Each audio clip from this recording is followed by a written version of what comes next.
Hello students, 10वीं कक्षा के सामाजिक विज्ञान विषय के इतिहास के प्रथम अध्याय यूरोप में राष्ट्रवाद का उदय में एक बार फिर से आपका स्वागत है। तो अब तक हम पढ़ चुके थे कि किस प्रकार से नेपोलियन ने फ्रांस में एक ट्रांसफॉर्मेशन किया, फिर यूरोप के दूसरे देशों में उसने चेंजेस लेके आए, किस प्रकार से उसने प्रशासनिक सुधार किए, जनता की उनके प्रति क्या प्रतिक्रिया रही, और जनता जब उसके शासन से नाखुश हुई तो किस प्रकार से दूसरे देशों ने मिल करके नेपोलियन को वाटरलू की लड़ाई में, एक निर्णायक लड़ाई में उसे हरा दिया और नेपोलियन के शासन का अंत हो गया। और अब हम आगे देखेंगे कि यूरोप में ऐसे क्या फैक्टर्स थे जिनकी वजह से ये जो नया राष्ट्रवाद है उसका उदय हुआ। तो जो हम उस समय का जो 18वीं सदी है उसके मध्य का मानचित्र अगर हम देखें तो हमें यूरोप में आज के जैसे नेशन स्टेट्स नहीं दिखाई देंगे। हमें क्या दिखाई देंगे? अलग अलग वंशों के साम्राज्य दिखाई देंगे जिनकी सीमाएं आज के नेशन स्टेट से मेल नहीं खाती हैं। तो आइए देखते हैं कि कैसी सिचुएशन थी उस समय पे। तो मध्य 18वीं सदी में यूरोप का अगर हम मानचित्र देखें तो हमें ये मॉडर्न नेशन स्टेट या आधुनिक राष्ट्र राज्य दिखाई नहीं देते। जो निरंकुश शासक थे, डिस्पोटिक एम्परर्स थे, हमें उनके साम्राज्य दिखाई देते हैं। इनके साम्राज्य किस प्रकार के थे? यहाँ अलग अलग प्रकार के लोग रहते थे जो अलग अलग धर्मों, वंशों, जातियों से संबंध रखते थे और इनकी कोई सामूहिक पहचान नहीं थी, कलेक्टिव आइडेंटिटी नहीं थी। जैसे कि आज हमारी सामूहिक पहचान क्या है कि हम भारतीय हैं, तो इस प्रकार से इनकी सामूहिक पहचान का कोई आधार उस समय पर नहीं था। समान संस्कृति भी नहीं थी, अलग अलग कल्चर्स के लोग रहते थे और अलग अलग भाषाएं बोलते थे, विभिन्न जातीय समूह थे, यानी कि बहुत सारी डाइवर्सिटीज़ थी इन साम्राज्यों में। अगर कोई एक चीज़ सिमिलर थी, कॉमन थी, तो वो क्या थी कि ये एक निरंकुश शासक के अधीन थे। इनका जो शासक था वो एक ही था, इनकी निष्ठा उस एक शासक के प्रति थी। और क्या था इनका सिस्टम? इनकी निष्ठा उस भूमि के प्रति भी नहीं थी। जैसे कि अगर किसी शासक ने दूसरे राज्य पे हमला कर दिया तो अगले दिन वो जीतने वाले शासक की प्रजा बन जाते थे, तो इनकी निष्ठा उस साम्राज्य के प्रति भी नहीं थी। तो ये जो मॉडर्न नेशन स्टेट है, ये वाली फीलिंग इनमें फिर किस प्रकार से आई, किन कारकों के कारण आई, हम ये डिस्कस करेंगे। यानी कि इतनी सारी डाइवर्सिटीज़ थी, इसके बावजूद फिर इनमें ये भावना किस प्रकार से घर कर गई कि ये एक राष्ट्र का हिस्सा बने। राष्ट्र जैसे कि हम पिछली वीडियोस में डिस्कस कर चुके हैं, उसके बेसिस क्या है कि वो ज्योग्राफिकली एक यूनिट हो अपने आप में, यानी कि भौगोलिक रूप से वो क्षेत्र जुड़ा हुआ हो, उनका कल्चर सेम हो, यानी कल्चरली उन लोगों में आपस में बॉन्डिंग हो, उनकी सेम हिस्ट्री हो, उनकी एडमिनिस्ट्रेशन सेम हो। ये जो साम्राज्य थे इनकी प्रशासनिक जटिलता भी हम डिस्कस कर चुके हैं कि नेपोलियन ने फिर भी इनमें प्रशासनिक सुधार लाने का प्रयास किया, लेकिन जो इनके निरंकुश शासक थे उन्होंने इनके जो प्रशासन पे भी कोई ध्यान नहीं दिया था। इनके जो आगे सामंत थे वो अलग अलग ढंग से अपना प्रशासन चला रहे थे। इनकी मेजरमेंट की जैसे यूनिट्स अलग अलग थी, तोलने की, मापने की इकाइयाँ सब में अलग अलग थी। तो इनमें कुछ भी ऐसा कॉमन नहीं था जो कि इनको जोड़ सकता। लेकिन अब हम उन फैक्टर्स को डिस्कस करेंगे जिन्होंने बहुत महत्वपूर्ण भूमिका निभाई इन लोगों में राष्ट्रवाद की भावना को लेकर के आने में। तो अब हम देखेंगे राष्ट्रवाद और राज्य का विचार कैसे उभरा। अभिजात वर्ग को हम इस कंटेक्स्ट में डिस्कस करेंगे। फिर हम देखेंगे कि मध्यम वर्ग का उदय यानी कि मिडिल क्लास का उदय हुआ, तो मिडिल क्लास ने क्या भूमिका निभाई। उदार राष्ट्रवाद की भावना को हम डिस्कस करेंगे और आर्थिक क्षेत्र में उदारीकरण का क्या रोल रहा, मताधिकार जो लोगों को वोटिंग राइट्स मिले।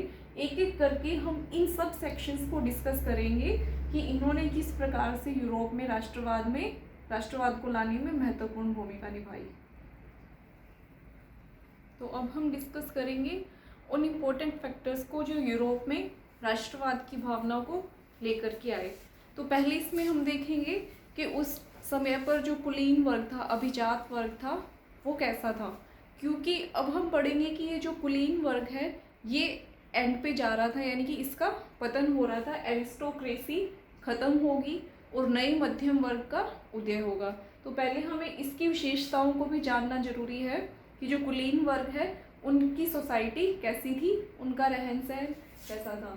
तो जो कुलीन वर्ग है ये क्या था, सामाजिक और राजनीतिक रूप से प्रभावशाली वर्ग था, यानी कि ये सत्ता संपन्न वर्ग था, समाज में भी और राजनीति में भी इन्हीं की सत्ता थी।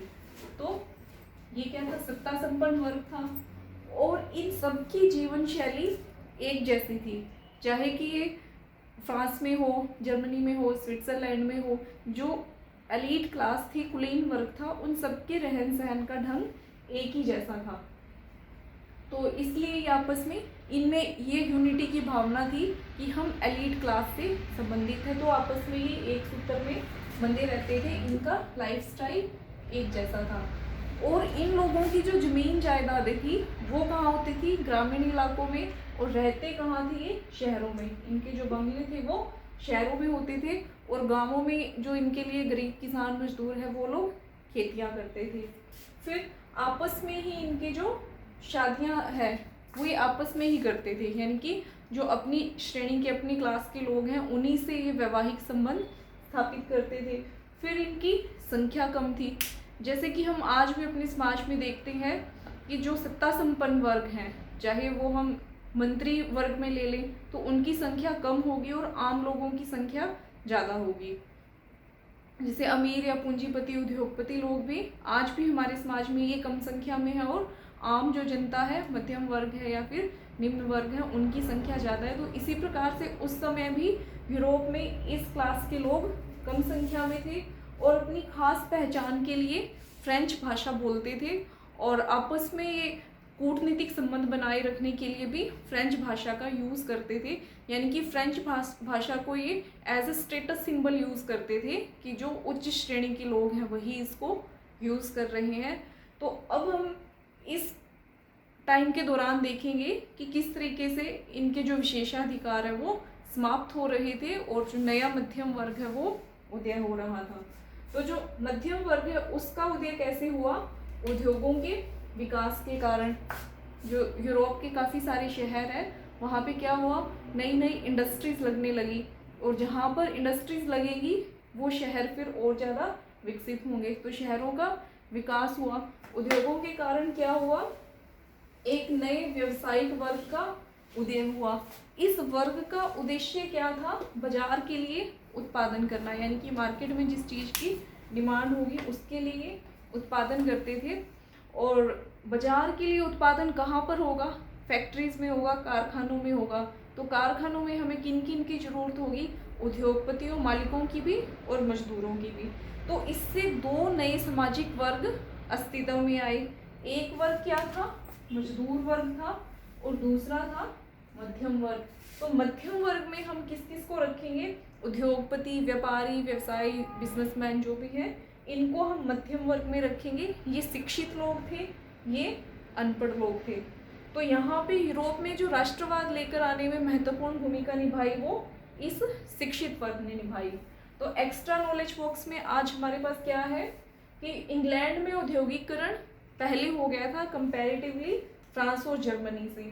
यहाँ 18वीं सदी के दूसरे भाग में, यानी कि 1750 के बाद इंग्लैंड में औद्योगिकरण शुरू हो चुका था। फ्रांस और जर्मनी के कुछ भागों में 19वीं सदी में, यानी कि जब हम ये पढ़ रहे हैं यूरोप में राष्ट्रवाद का उदय, उस दौरान यहाँ पर उद्योगों का उदय हुआ था। और यहाँ इम्पोर्टेंट फैक्टर है, कुलीन वर्ग के विशेषाधिकार समाप्त हो रहे थे और जो शिक्षित मध्यम वर्ग है उसका उदय हो रहा था। तो अब हम डिस्कस करेंगे कि कैसे जो वोटिंग राइट्स मिले, मताधिकार मिला, आर्थिक क्षेत्र में उदारीकरण आया और उदारवादी राष्ट्रवाद की भावना आई। तो अब हम डिस्कस करेंगे जो उदार राष्ट्रवाद का विचार है, लिबरल नेशनलिज्म का विचार है, उसने किस प्रकार से यूरोप में राष्ट्रवाद की भावना को बढ़ावा दिया। तो पहले तो हम ये जानेंगे कि उदारवादी विचारधारा क्या है। उदारवादी विचारधारा क्या है, जो व्यक्ति की स्वतंत्रता पर बल देती है, यानी कि व्यक्ति को ज़्यादा से ज़्यादा स्वतंत्रता दी जाए, राज्य का उसमें कम से कम हस्तक्षेप हो। ये जैसे कि कुछ चीज़ों का समर्थन करती है कि कानून के समक्ष सभी समान हो, कानून के सामने इनकी सभी समान है, किसी को कोई विशेषाधिकार ना दिया जाए, और जो राजा के दैवीय अधिकार हैं उनको भी ये गलत ठहराती है। यानी कि ये तानाशाही और निरंकुशता को गलत ठहराते हुए लोकतंत्र की पक्षधर विचारधारा है। तो क्लियर हो चुका है कि उदारवादी विचारधारा क्या है, लिबरलिज्म क्या है। तो उदारवाद क्या है, व्यक्ति को अधिकतम स्वतंत्रता देने का विचार है, और 19वीं सदी में ये यूरोप में राष्ट्रवाद की विचारधारा लाने वाली विचारधारा थी। तो जो उदारवाद है इसको हम इंग्लिश में लिबरलिज्म बोलते हैं। तो ये किससे बना है, लिबर वर्ड से बना है, लैटिन भाषा के। लिबर वर्ड का क्या मीनिंग है, आजाद होना। तो फिर ये विचारधारा किसका समर्थन करेगी, व्यक्ति की आज़ादी का, व्यक्ति की स्वतंत्रता का समर्थन करेगी। तो यूरोप में ये विचारधारा, ये आइडिया बहुत पॉपुलर हो रहा था उन दिनों में। विचारधारा हम किसे कह सकते हैं, एक राजनीतिक सिद्धांत को, एक दर्शन को, यानी कि जो किसी भी आइडिया का समर्थन करे, सपोर्ट करे। तो इसके समर्थन में बहुत से दार्शनिक इस समय यूरोप में अपने आइडियाज़ को लेकर के आ रहे थे। तो जो मध्यम वर्ग था उनके बीच ये उदारवादी विचारधारा बहुत पॉपुलर हो रही थी। तो मध्यम वर्ग ने इसका क्या अर्थ लगाया अपने लिए कि व्यक्ति की स्वतंत्रता बढ़ाई जाए, यानी कि उनको ज़्यादा से ज़्यादा स्वतंत्रता दी जाए, कानून के समक्ष समानता, इक्वालिटी बिफोर लॉ, यानी कि सब लोग कानून के समक्ष समान हो, चाहे वो एरिस्टोक्रेसी यानी कि कुलीन वर्ग या अभिजात वर्ग से संबंधित है, या निम्न वर्ग या मध्यम वर्ग से संबंधित है। ये लोग चाहते थे कानून के सामने सभी समान हो, एक अपराध के लिए सबको समान दंड दिया जाए। फिर क्या चाहते थे, सबकी सहमति से बनी सरकार हो, यानी कि ये अब वोटिंग राइट्स मांगने लगे थे कि सरकार कौन सी हो, जो हमने बनाई हो, ना कि कोई निरंकुश सरकार इनके ऊपर थोपी गई हो। तो उदारवाद ने क्या किया 19वीं सदी में यूरोप में, तानाशाही का अंत और वंशागत विशेषाधिकार समाप्त, यानी कि इसमें इसने महत्वपूर्ण भूमिका निभाई। उदारवाद ने क्या कहा कि तानाशाही खत्म की जाए, कि कहा जाता था कि राजा को ईश्वर ने प्रजा के ऊपर शासन करने के लिए भेजा है, वो देवता का दूत है, हमें उसकी कही हुई हर बात को मानना चाहिए। तो उदारवादी विचारधारा थी, इसने इस प्रकार के आइडियाज़ को ख़त्म किया, और जो लोकतंत्र के आइडियाज़ थे उनको जनता के बीच में इसने फैलाया। तो और जो वंशागत विशेषाधिकार मिले हुए थे, यानी कि अगर किसी भी पद पर पहले कोई व्यक्ति है, फिर उसका बेटा, फिर उसका बेटा बैठता था, तो इस प्रकार के जो विशेषाधिकार थे इनको समाप्त करने में उदारवाद ने महत्वपूर्ण भूमिका निभाई। और क्योंकि अब ये चीज़ें खत्म हो रही थी, तानाशाही का अंत हो रहा था, विशेषाधिकारों की वाली जो व्यवस्था थी वो भी खत्म हो रही थी, तो एक नए सिस्टम की हमें ज़रूरत पड़ेगी। तो नया सिस्टम कौन सा होगा, रिप्रेजेंटेटिव सिस्टम होगा, प्रतिनिधित्व वाला सिस्टम होगा, जिसमें कि जनता अपने प्रतिनिधि चुनकर भेजेगी और वो शासन करेंगे, और जब जनता चाहे वो उनको फिर शासन से हटा भी सकती थी। तो अब हमें एक नए सिस्टम की आवश्यकता महसूस पड़ी। तो प्रतिनिधित्व फिर होगा कैसे, वोटिंग राइट्स के द्वारा, मताधिकार के द्वारा। तो पीछे हम जो फ्रांसीसी क्रांति पढ़ चुके हैं वो भी उदारवाद के विचार से काफ़ी प्रभावित थी, यानी कि उसमें भी ये मुद्दा उठा कि सब लोगों को वोट का अधिकार दिया जाना चाहिए, लेकिन फ्रांस में ये लंबे समय तक नहीं हो पाया। कब हुई थी फ्रांसीसी क्रांति, 1789 में, यानी कि उस समय भी ये डिमांड उठ रही थी कि सबको वोटिंग राइट्स दिए जाएं, लेकिन फ्रांस में क्या किया गया, कुछ लोगों को, केवल पुरुषों में भी उनको मत देने का अधिकार दिया गया जिनके पास प्रॉपर्टी थी और जो टैक्स पे कर रहे थे सरकार को। तो ये भेदभावपूर्ण व्यवस्था थी जिसका कि अंत नहीं हो पाया, लेकिन अब यूरोप में और नए नए आइडियाज़ आ रहे थे लोगों को वोटिंग राइट्स देने के लिए।